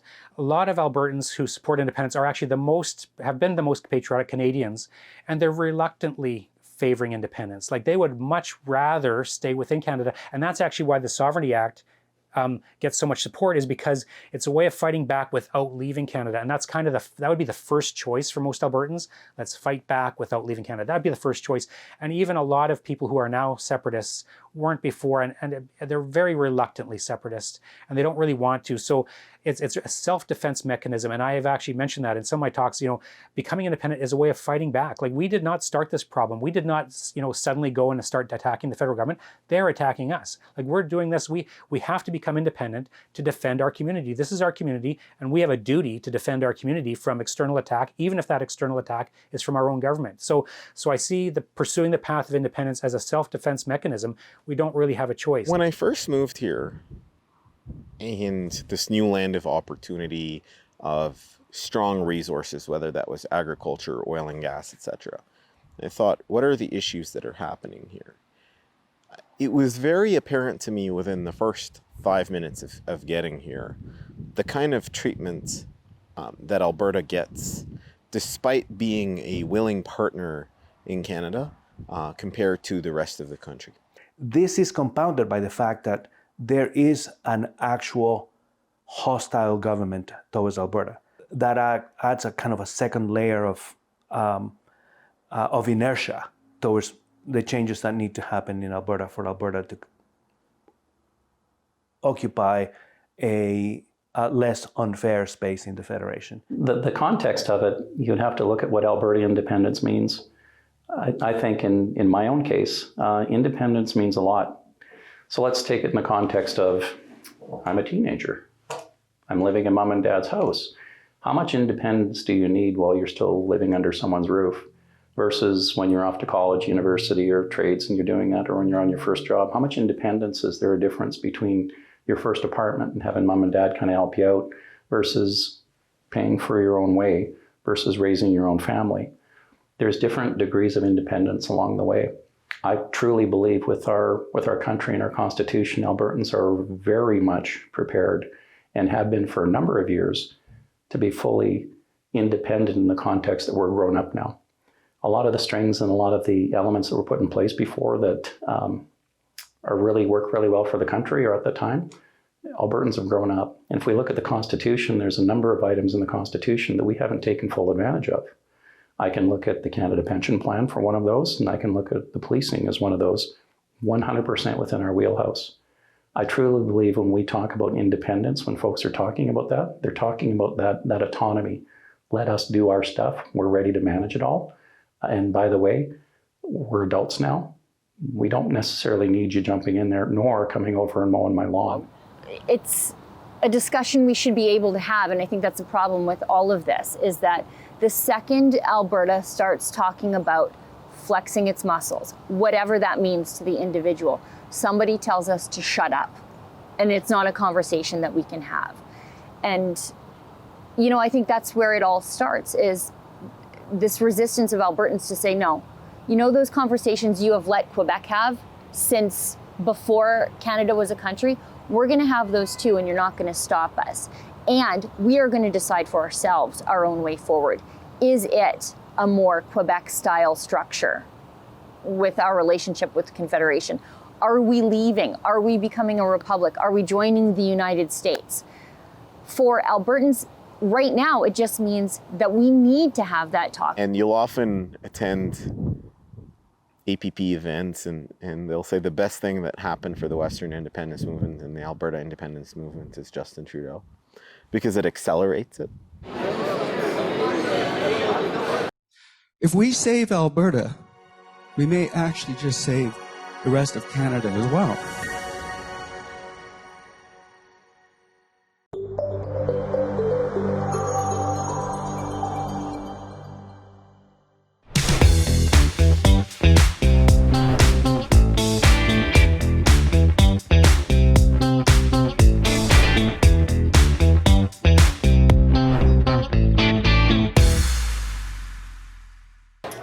I think before APP came along, there were a lot of people who were independence-minded, or they wanted Alberta to flex our muscles a little more within Confederation, something akin to what Quebec does. But nobody was offering the next step. Everybody's mad, everybody thinks they're getting a raw deal from Ottawa, but then what? I think APP is really the first group that's coming together, appealing to experts and expertise to say, okay, we have a problem. These are the tangible solutions that we could proceed with. Tonight, we are having a UCP leadership dinner and forum. We've invited some of the best politically minded people out from all across Alberta to join us at this forum, to enjoy dinner and to watch Ezra Levant and Dennis Modry, our CEO of Alberta Prosperity Project, ask our UCP leadership candidates tough questions and to get them on record about some of these tough questions and hear their answers. The Alberta Prosperity Project is an educational project that is designed to educate and unite all Albertans, businesses, and organizations to protect their interests, their individual freedoms, rights, prosperity, and self-determination by enabling Alberta to chart a new path forward. Now, that new path forward would be with constitutional protection against federal regulatory overreach. And so therefore that independence can take two forms, either independence within Canada or independence untethered to Canada, subject to the will of Albertans and the negotiating power that the next provincial government may have. We need to get to negotiate all of these things back because we're not going to do anything otherwise. I have a copy of the Fair Deal Panel here, and I can tell you that I agree with all the recommendations. In fact, I even recommend the recommendation that says that we won't take up tax collecting now for Albertans. Why? Because Quebec doesn't actually have one tax collection agency. They have two. They have to fill out, Quebecers have to fill out two forms. You see, folks, the truth is that right now the only way forward is to revoke Section 46 of the Constitution. The only way forward is to make sure that we actually do whatever we can to get as much autonomy as we can. Sure, I think that if you ask different people, you'll probably get different answers of what independence means to them. For me personally, is knowing that you have the ability to take care of yourself, take care of your family. You have the means to, to provide, the basic necessities of life for yourself and your family. And that's like independence on a personal scale. And that may look a little different on a community scale.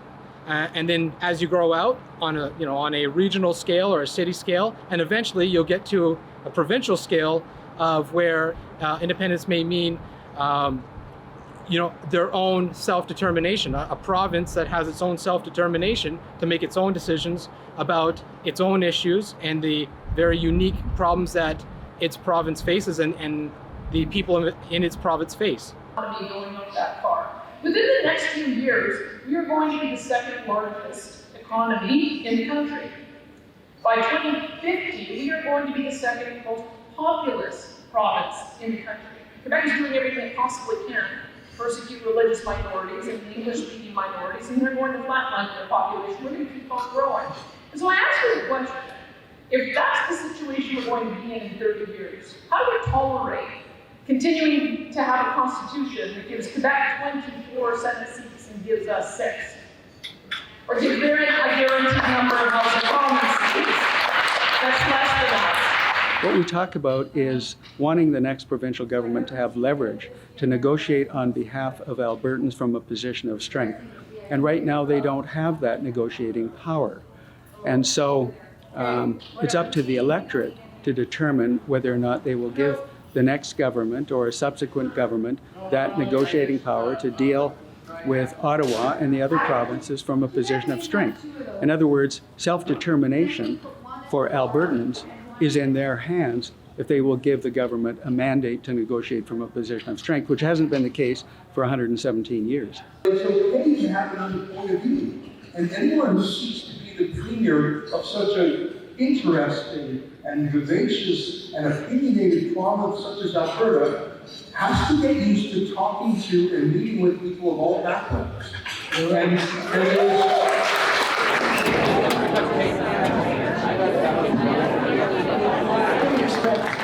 I did expect there to be this many people, but when you actually see it, it's amazing. I know, it feels so great. Absolutely. So happy that you're all here today with us to celebrate Alberta. Absolutely. An independent Alberta. An independent Alberta. Yeah! Party is a grassroots party built by Albertans with no politicians at our table. Believe it or not. We're committed to giving all Albertans the opportunity to achieve freedom and prosperity through a referendum for independence. The Independence Party is the only party in Alberta that has a policy to hold a referendum within the first year of being the majority elected party. It's like a battered woman that has been raped repeatedly over and over again, and the husband comes home and steals everything, and then she has to take care of her children on her own. That's Ottawa and Alberta. We have been doing this for a very long time, and look at us today.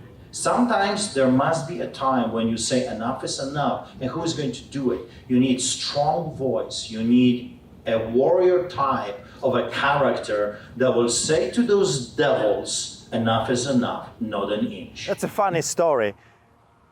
I made up my mind when I was in a solitary confinement. You see, they should never ever arrest a man like me. They just gave me so much time to think. So I was thinking, I was strategizing, I was thinking, okay, what is my move? How can I protect my loved ones? How can I protect my church? How can I still be a pastor and survive this tyranny? Well, I can't. I don't have enough resources. I don't have powerful friends in high places. I'm talking about political sphere. I have my God. I have faith. I have a wonderful church and an amazing family that is saying, do what's right. And as I was sitting there, I realized those people are never going to let me live my life.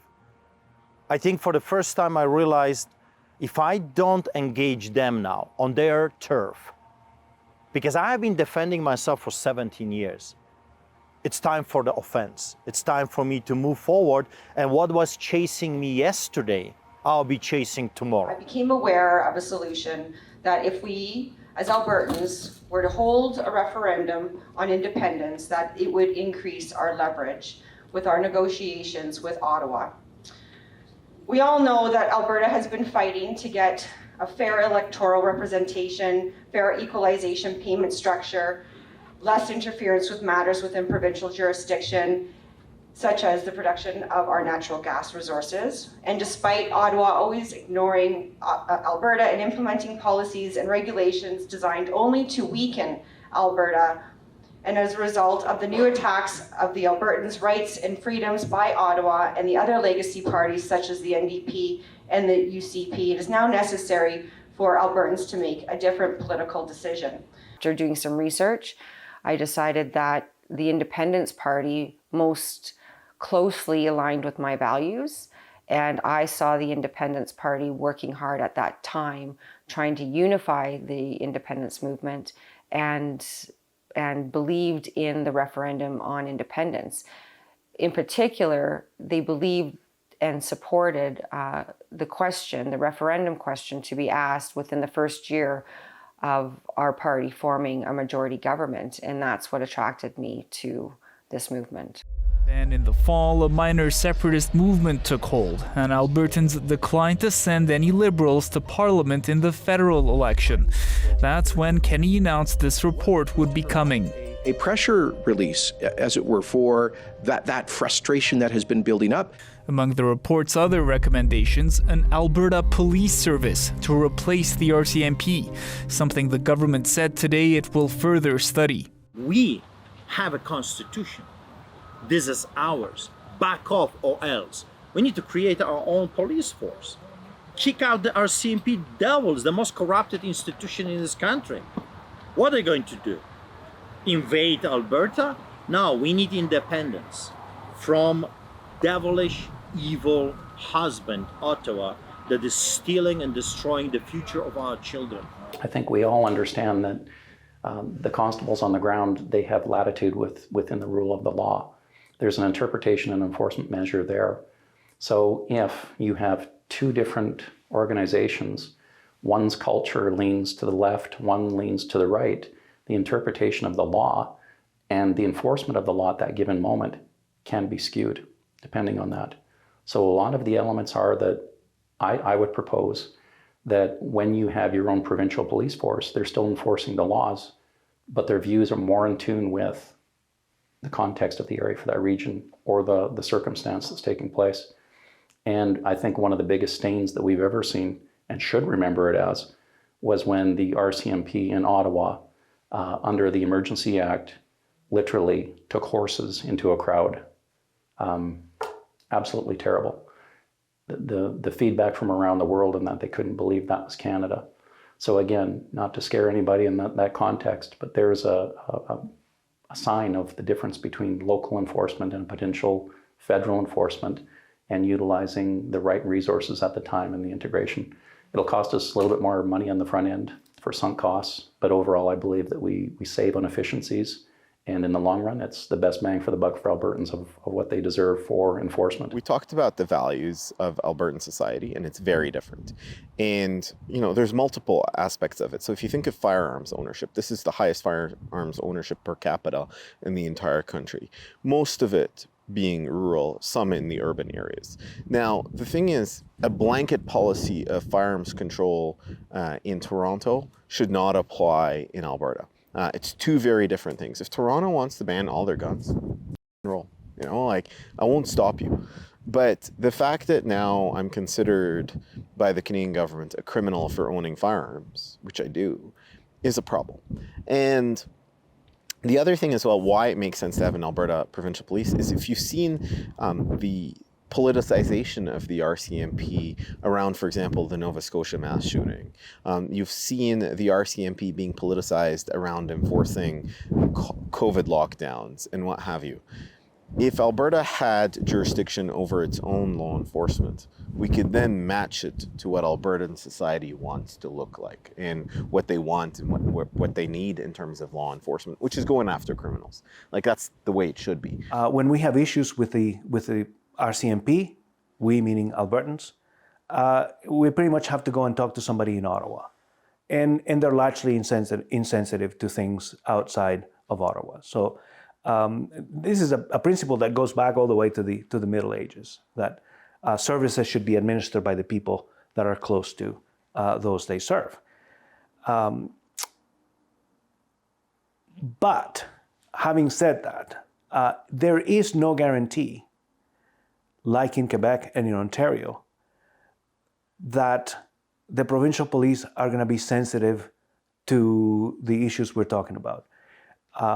Considering, for example, that our current premier is not all that sympathetic to the movement of an autonomous or a more autonomous Alberta, conceivably, the provincial police, if we had one, could be used as a kind of deterrent weapon against Albertans with this particular kind of thinking, in the same way that the federal police is.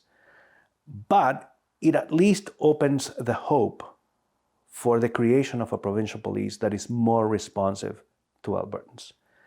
We would have to create some kind of police academy and train these people. That'll take time. If we really want to get hard-nosed about this, we should make sure that we don't hire a single Mountie to be among the instructors for this, because we want the DNA of this new police force to be strictly responsive to the needs of Albertans and not to have anything to do with the federal police. Alberta is not poor. We have the highest average income, 30% higher than the national average. Alberta also has just 11% of the population, but people and businesses in the province contribute 14% of the total federal tax revenue. Also, we're young, so we don't draw as much from CPP or from old age security. As such, Albertans send about $20 billion per year more to Ottawa than comes back through all transfers. We need to ask for Alberta exactly what Quebec has: collecting our own taxes, our own police force, more control over our immigration. Our own pension plan would be a benefit of at least $3 billion a year. So more money for our seniors, or less contributions for our employees and employers. You know, even an unemployment insurance program here would go miles. I mean, the things we could do that reflect our values. Let's say, one of my favorites is if somebody works their whole working life and never collects unemployment, maybe they should get their premiums back. Something like that could be a made in Alberta solution. So we need to show the rest of Canada that we're serious about Alberta being the freest and most prosperous place. We need to show Albertans that we can handle our own infrastructure. We can run our own affairs, and absolutely we can. Always better with local decision making and Alberta knowledge rather than we are the 2,000 miles from Ottawa. The Canada Pension Plan is well within our wheelhouse to do that. There isn't a single challenge. There isn't a negotiation required. There isn't anything. Just pull it back. So where the rhetoric comes in is folks think, okay, well, if it's not controlled in Alberta, well, then it's not, or if it's not controlled in Ottawa, then who's going to backstop it? Like, what happens? We backstop it anyway. Every taxpayer backstops our contributions to the Canada Pension Plan. If that thing went defunct, or if they made bad investments, or whatever the heck they're doing, because no one can trace it, where all the dollars are being spent. So if that were to happen, we're on the hook anyway.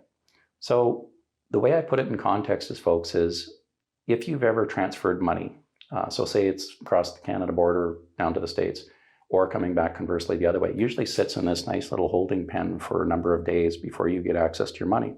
What they're typically doing is they're looking at it and make sure the traceability, but in the background, they're also gaining a ton of percentage points and hundreds of millions of dollars a day by it sitting in someone else's account while it's in limbo. It's the same context. We're paying into a pension plan that we have no line of sight to, that we may or may not, when we reach that golden retirement age, of getting something back.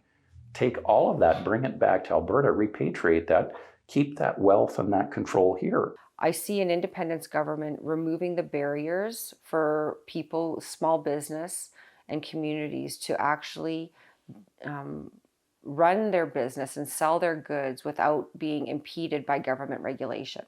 It's not going to come from electing better people to Ottawa. It's not going to come from constitutional reform. That'll never happen. It's going to come from Albertans, Saskatchewans, Manitobans, British Columbians, taking this into our own hands and doing it ourselves. It's an excuse to leave Canada when we should be looking for ways to lead Canada. We need to stand up for what's right and work together for Albertans. We lost our way because Premier Kenney put himself first, and we cannot afford to choose a government of just one person a second time. I was watching the debates and oh my God, I just wanted to yell and scream. Those people are identical. I've seen those debates since I was born, over and over, the same rhetoric, the same blah, blah, blah, blah, blah. And look at us today. What we need is a new approach. It's a referendum on independence. What the Independence Party stands for is primarily, but not exclusively, and what we are promoting is that Albertans are entitled and should be provided the opportunity to have the question asked. And that only makes sense that the question would be clear. Something like, should Alberta become an independent country? Assuming a referendum like that was passed with a clear majority. Now, what is a clear majority? Well, I mean, it's got to be more than 50% plus one. And there's a good reason for that. You know, with lots of policies, whether it's the percentage of taxes or how much we spend on highways and stuff like that, people change their views, and it's not a big deal because it's not a fundamental change. It's a change within the, a particular political community. But becoming independent, like starting an independent country, that's not just another simple policy decision. That's a huge change for every single person in that country. Think of how the American colonists were in 1775. That's how a lot of Albertans are today. It's treason in 1775. You're a patriot in 1776. And something similar could happen in this province. Given a talk, maybe not so recently, just before COVID in Red Deer about the Quebec separatist movement, because I wanted sort of to point out that this is not something that is going to happen overnight, that it took a generation in earnest to get from where René Lévesque took office in 1976 to the 1960s, maybe late 50s. It takes a while. So I think Alberta is kind of at that point of Quebec in the 1960s. I think separation isn't an on-off switch where you just flip the switch and suddenly we're not part of Canada. I think the stages to it are autonomy. So you start decreasing the stronghold of Ottawa over Alberta up until the point where Ottawa is no longer relevant. At that point, you can ask Albertans, do you still want to remain part of Canada or not? I would think you're probably going to get a 50-50 response. I know which 50 I lie in. You know, I think Alberta would much better be served in a position where it manages itself. Alberta would be best served attempting to make some kind of peace within Canada if possible. Failing that, then I believe independence becomes the path to go down, full independence. But I think it's worth exhausting every tool left in the tool chest to obtain maximum autonomy, maximum independence within Canada before we pull the full trigger. And frankly, I don't believe Albertans would be willing to vote in a significant enough majority to become an independent country until we've exhausted every opportunity, if not to fix Canada, then to at least make Canada survivable for Alberta in the long run. Yeah, absolutely. We should separate. We should separate because they've already separated from us. The last 5 years, Albertans have really spoken out about time for a fair deal, time to push, time to do what they can. And I think the answer is simple. Let's get as independent as we can with all of our own infrastructure, and let's make Ottawa realize that they have to give us a fair deal or risk losing the country. Well, should we separate? Yes. We need to draw our line in the sand. I really hope that it doesn't matter where you live in the province, be it in an urban environment or a rural environment, that autonomy is really something that we should all be pushing for, because it would indeed help us all. Sit down and take it beyond the abstract idea. Yeah, we're getting screwed in Confederation. Yeah, they're taking all of our money. Yeah, our elections are over before we're even done casting our ballot. Those are all true. But how do you fix it? Plenty of people want to leave this country. Now, did they join the United States? Who knows? But finally now they're answering the, okay, but what if? Or, okay, but what do we do about this? Finally, those questions are starting to be answered. You know, these are things that Quebec separatists thought about and had answers to. When people said, okay, but what do you do with the RCMP? The day you have the vote and the vote passes to leave, what do you do? What do you do with the military? What are you going to do with tax collection? What are you going to do with your share of the national debt?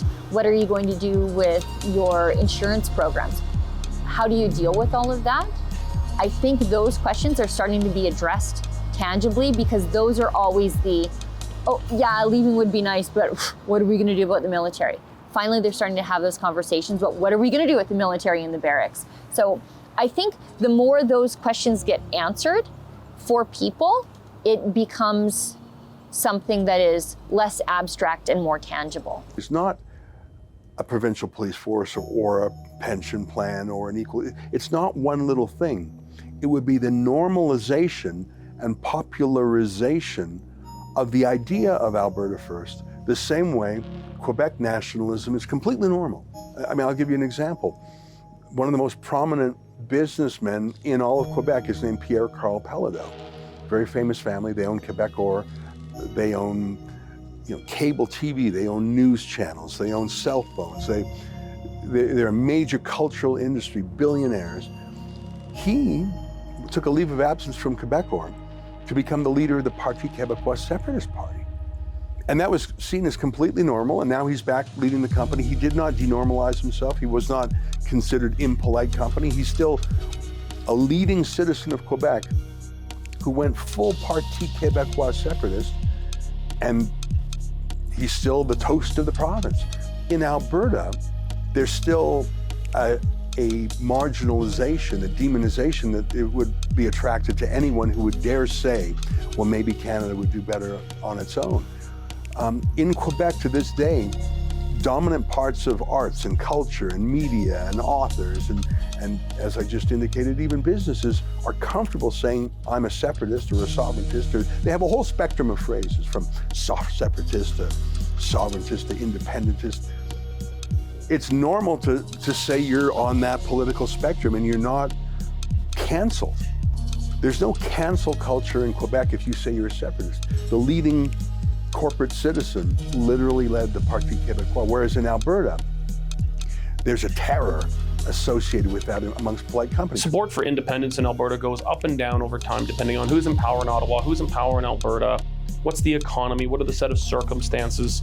But unfortunately for a lot of that time, sometimes the only faces on the independence movement are often kind of cranks who are just angry and they're inarticulate and they're unable to articulate a path about how Alberta might reasonably achieve this. I think that has changed a fair bit in the last 3 years, significantly 3 to 4 years in Alberta, where you've had more serious people who have become active members of the independence movement in Alberta. You've had people try to make a reasonably articulate what these things might look like besides the usual cranks. I want to ask you about, you said you're a regionalist. Yes. And if I'm alluding to separation in this documentary, you're obviously against separation. If you just in 1 minute tell me if it isn't viable. Oh, we're gonna have to go longer than 1 minute. Yeah, honestly, this is a big deal. Yeah, so the difference between a federalist, a separatist, and a regionalist, I think that was kind of the context. So again, in my definition, without having it in Webster's and everything else in front of me, the definition of a federalist is the country before everything else. A regionalist kind of looks at a region, a geographical area of that footprint of that country, that nation, and then it goes secondary to those other elements. A separatist in its context is independent. It's an island unto itself. So the reason why I believe separation will not work, and folks might want to say it, because I get you, you're frustrated, you're mad, and you're angry. It falls apart financially. There was an economist out of the States, I want to say his name is Zais, is his last name. 2014 puts together this conference. He's speaking about it. He talks about supply chain and logistics, and he literally looks at what if Alberta separated and runs the financial models. If Alberta separated unto itself, it fails. It's an island. No one invests in us. We blow tumbleweeds down the hall. No one makes sense. But if Alberta separates, well, maybe Alberta joins. So you've got two options here. You either stand alone and fail, or you join the U.S. Because everything for our trade routes goes north and south, with the largest trading partner, everything else. If that happens, then potentially you carve out Saskatchewan. Well, if that happens, then maybe Manitoba comes. And then we have a whole different change now that's taking place, because now you may as well just tie in with Alaska, because we need to do that anyway, in the US's perspective. If that happens, trillions of dollars of investment flows in here, we're trading on the same dollar, we can literally do that. Okay, so are you a joiner? Maybe that sounds great now, but the rules and everything behind it. Our Constitution, the way it's written, it makes Brexit look like a handshake, a high five. So if it took the UK 3 administrations now to try to fully execute that, do you think you can unravel it? So there's some of the complexities. We either join or we stay. If we stand on our own, we fail. And anybody thinking that the United Nations is going to come out there and the little blue helmets are going to show up so we can get deep sea port access, good luck. It's not going to work. So when I started looking at the economics of the region and the area, I started out with the Pacific Northwest Economic Region. Alberta, Saskatchewan, you've got the Midwest ties into it, you've got the Western Coast and Alaska and territories. That's the 11th largest economy in the world. If I tie in Manitoba and then some of the Midwest states, we're pushing towards number 9 in the world. Number 9th largest economy. With that geographical footprint, I can give you all your rare earth elements, I can give you all your copper, I can give you all your gold, I can give you literally your rare earth elements that you need for building all the chips that we seem to be running out of, the computer chips, everything else. I can give you deep sea port access. I can get you to Asia quicker. I can get you across the top of the Horn and into Europe quicker. I can give you all the grain that you need in the world to literally feed ourselves and feed the world. I've got a major industrial complex basically in all those regions, and I just decoupled all the issues that we have with the Panama Canal. That's pretty big order of magnitude. So when I'm talking regions and when I talk about one commodity or one infrastructure type, that's where people get cross-threaded. The fact is, Quebec loves our pipelines as long as there's not oil in them. And it's only one part of Quebec that doesn't like the oil in them. But when I talk about economic corridors, what ties our regions and jurisdictions together for the next several generations of how we trade and commerce, how we tie that in together, how we do that, that ties in First Nations. They're fully on board with that concept. It ties in the different regions. Oh, and by the way, it hits the national narrative for the Canada Infrastructure Bank. And it meets a couple of really key things for our largest trading partner and the surviving superpower in the world. It meets their energy security needs, it meets their food security needs, and it meets their national security needs. Why would I not want to do that?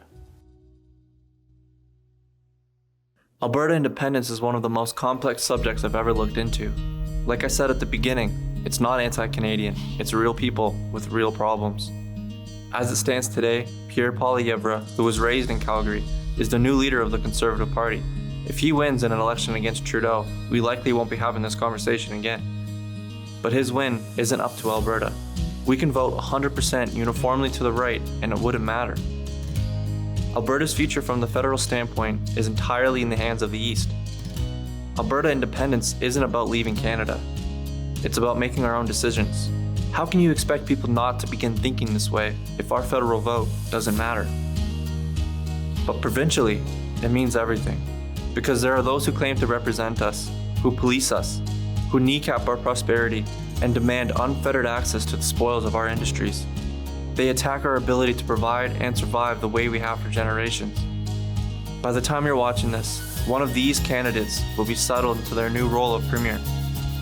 Mired in the past of our confederation, saddled with suffocating policies, and tasked with charting a new course for the province. The people of Alberta are equipped with the means and desire to hold our leaders accountable. But if history has taught us anything, it's that Alberta will remain ungovernable.